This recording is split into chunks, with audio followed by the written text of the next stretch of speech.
Well, I'm not sure if you've heard of WPATH, but you should have. WPATH stands for the World Professional Association for Transgender Health, and their guidelines are considered the gold standard for the field of care for those diagnosed with gender dysphoria. I use that word care loosely. They're widely used in hospitals and clinics across the US, Canada, and the UK, and are highly influential to some major medical groups. But are they the gold standard? Well, definitely not. Let's check it out.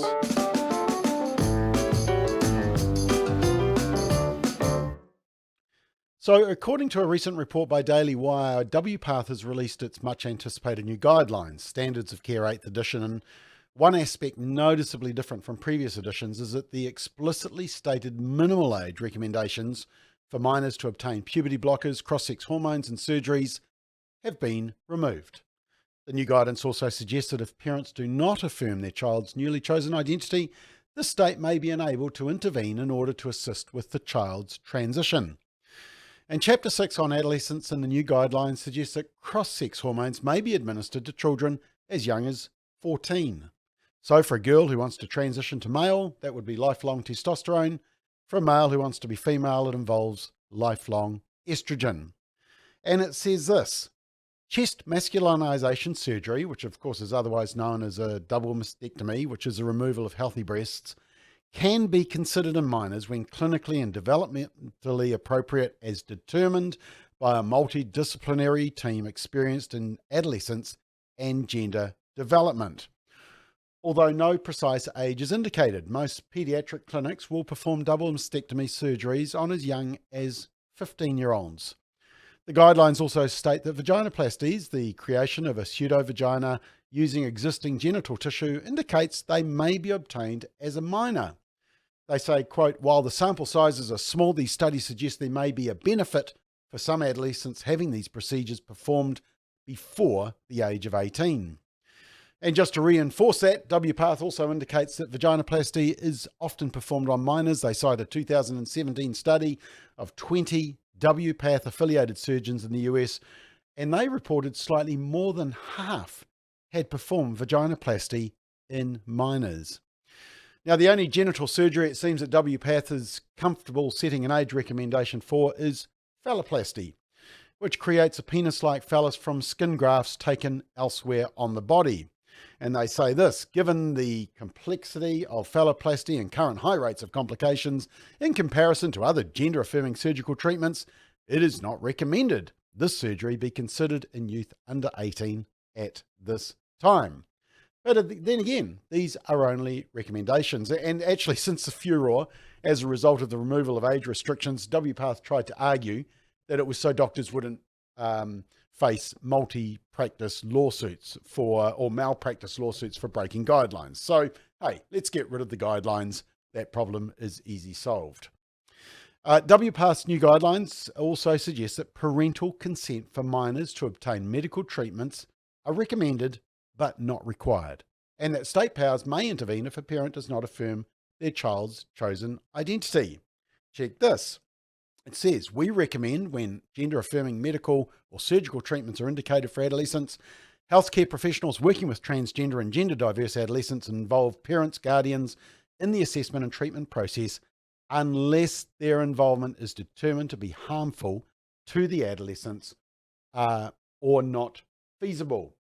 And then it says, parents, caregivers may be too rejecting of their adolescent child, and their child's gender needs to be part of the clinical evaluation process. In these situations, youth may require the engagement of larger systems of advocacy and support to move forward with the necessary support and care. Now, do you see what it's saying there? Basically, it's saying we want parental consent, but if we don't get it, if they don't affirm transgender status of young people, then we will remove the parents from the process. The summary criteria for adolescents continues without minimal age recommendations, and instead, WPATH suggests that both puberty blockers and cross-sex hormones may be administered when a child reaches what they call Tanner stage 2, which is meaning at the first signs of puberty. So for girls, puberty begins between 9 and 11, and for boys around age 11. Now, there has been pushback on how radical WPATH is, and the Society for Evidence-Based Gender Medicine, an international group of more than 100 clinicians and researchers, responded to The Science and wrote a critique, citing the potential for harm due to WPATH's lack of methodological rigour and very low quality evidence. Now, WPATH says its guidelines are written based on available evidence, but they cite flawed, cherry-picked studies to support their conclusions. The current description of the literature betrays a strong bias towards studies promoting social and medical transition, according to this breakaway group. Carl Hennigan, who's the editor-in-chief of the British Medical Journal and professor of evidence-based medicine from the University of Oxford, performed a review of literature for puberty blockers and cross-sex hormones in kids and adolescents, and he concluded the current evidence base does not support informed decision-making and safe practice in children. Now, according to a report in WebMD, which is one of the top healthcare websites, Dr. Julia Mason is a pediatrician based in Oregon with a special interest in children and adolescents experiencing gender dysphoria, and she says that WPATH remains captured by activists. Mason is a clinical advisor to the Society for Evidence-Based Gender Medicine, the breakaway group, and she says, I would say they didn't have a panel of experts, they largely had a panel of activists with a few experts. There is no mention, for example, of evidence reviews from England's National Institute for Health and Care Excellence on puberty blockers and cross-sex hormones from earlier this year, which expressed caution. And much of the evidence quoted in the WPATH guidelines comes from the well-known and oft-quoted Dutch study of 2011, in which the children were much younger at the time of their gender dysphoria. And Mason also stresses that the latest guidelines from WPATH don't address the most urgent issue in transgender medicine today, mainly because it doesn't address rapid onset gender dysphoria. And this is the dilemma of the 21st century, Mason says. It's new. Rapid onset gender dysphoria. It refers to the surge in adolescents expressing a desire to transition from their birth sex after little or no apparent previous discomfort around their sex. So a lot of peer pressure, a lot of social media pressure. And Mason also says there's little mention about detransitioning in the guidelines. There's no mention of desistance, which is when individuals naturally resolve their dysphoria around their birth sex as they grow older. In fact, the most recent published data seen relates to a study from March 2021, last year, that showed nearly 88% of boys who struggled with gender identity in childhood chose not to transition. And it said, quote, most children with gender dysphoria will desist and lose their concept of themselves as being the opposite gender. This is the safest path for a child. Desistance. Transition can turn a healthy young person into a lifelong medical patient and has a significant health risk. And she stresses that transition has not been shown to decrease the probability of suicide or attempts at suicide, despite myriad claims saying otherwise. Now, there's two reasons WPATH should be front and centre of your consciousness as Kiwis. The president-elect of WPATH is none other than Dr. Marcy Bowers, a surgeon who specialises in genital surgeries for transgender patients and identifies as a transgender woman. And she was featured in the Daily Wire documentary, What is a Woman?, which you should watch. And she admitted to performing vaginoplasty surgeries on minors as young as 16. And she announced her appointment as the first trans feminine person to be elected president of WPATH in its 43-year history. So she is the new boss of WPATH. Here's part of that discussion in the documentary, which quickly tells you just how strange WPATH is. First of all, thanks for talking to us. My pleasure. So you're a world-renowned gynecologist and surgeon. You're also a transgender woman. Can you tell me a little bit about... Well, I mean, I identify as a woman, but... You're a woman, right. I'm a woman with, I mean, that's my life, day to day, but I have a transgender history. So one thing on your website, it says gender-affirmed, GAV, gender-affirming vaginoplasty. What is that exactly? A vaginoplasty is creation of female, a female vagina and vulva. We're altering the physical characteristics of the individual to fit better with a gender identity that is female. This is all constructed from the penis? Yes, that's right.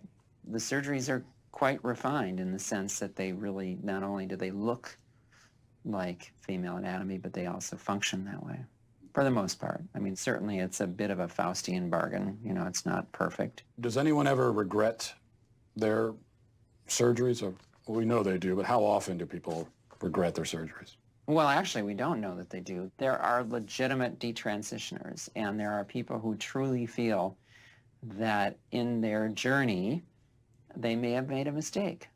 Now, fortunately, this is a really, really uncommon phenomenon. I don't know if you've heard. Well, that's not true, is it? It's not really, really uncommon. In fact, it's increasing detransitioners. But, you know, what that showed you was the ideology coming from the top of WPATH. That is the new head of WPATH. But the second thing you need to be aware of is that WPATH has significant influence in New Zealand. And this is because transgender research and policy comes out of the University of Waikato's Trans Health Research. And they do these surveys, which are fortunately very weak. Unfortunately, the unit is driven by activists and an agenda rather than science and independent research. And in fact, it's now in conflict with the science. To give you an idea of the activists, the director is a trans woman who just also happens to be on the Executive Committee of WPATH. Small world, huh? Another associate investigator is Green MP Elizabeth Kerikeri. Say no more. Now, we've actually written in detail on the weakness and flaws of the Counting Ourselves survey that the unit does. And, you know, check out that website, check out that coverage that we've given to it, because you'll soon see how weak the research is. But the unit is also at odds with the Royal Australian and New Zealand College of Psychiatrists, who recently released a position statement on gender dysphoria. And in it, they say comprehensive assessment is crucial. Assessment and treatment should be evidence-informed, fully explore the patient's gender identity, the context in which it has arisen, other features of mental illness, and a thorough assessment of personal and family history. Now, interestingly, there is no mention of the statement on the Counting Ourselves website. The unit is also at odds with medical professionals and groups around the world who are sounding growing concern around the use of puberty blockers to treat young people with gender dysphoria because of the low certainty of benefits and the potential for significant medical harm. Sweden, Finland, Australia, UK. And I read this report from the Canadian Gender Report. It's a group of parents and professionals concerned about the medical transition of children. They had an article 2 years ago headed "Bias, Not Evidence, Dominates WPATH Transgender Standard of Care." And they say when looking at the WPATH committee who worked on the current guidelines that have just been released, a cursory examination of the members revealed that every one of the members have significant conflicts of interest. All of them either receive income based on the recommendations in the guidelines, work at clinics or universities who receive funds from advocacy groups, foundations, or pharmaceutical companies who heavily favour a certain treatment paradigm, or have received grants and published papers or research in transgender care. The majority of the members are from the US, and 6 of them have affiliations with the same university, the University of Minnesota Program in Sexuality, which is primarily funded by a transgender advocacy organisation. And at least 4 committee members are or were editors of transgender research journals. Conflict of interest, definitely sounds like that. And of course, the New Zealand representative also has a significant conflict of interest. And as we saw earlier, Dr. Marcy Bowers, a prominent transgender surgeon who performs genital surgery, is about to become president of WPATH. Now, this report concludes WPATH is not the typical professional organisation that develops clinical practice guidelines. WPATH is a hybrid professional and activist organisation where activists have become voting members and have served as president. In fact, it can be argued that WPATH is activist-led rather than evidence-led. Now, look, the reason that this all matters, this is a slightly longer McBLOG, but it's important. It's because activists, politicians, academics, they're all pushing an activist agenda overseas and in New Zealand, which is ignoring the growing voice of scientists and medical professionals who are calling for some sanity in the trans debate. Whether ideology and harm wins against biology and the protection of our children, well, that depends on whether you and I start speaking up and pushing back. It's time. Oh, Just to finish, let me show you just a little bit more of that Matt Walsh doco with the new head of WPATH. You have now been warned about this group and its ideology. I don't know if you've ever heard of people in the trans-abled community. These are people who are physically able-bodied but feel like they should be disabled or identify as such. For example, a man who has 2 arms but feels like he should have 1. If a man in this kind of marginalized community went to the doctor and said, I want to have my arm cut off, do you think that doesn't have anything to do with gender identity.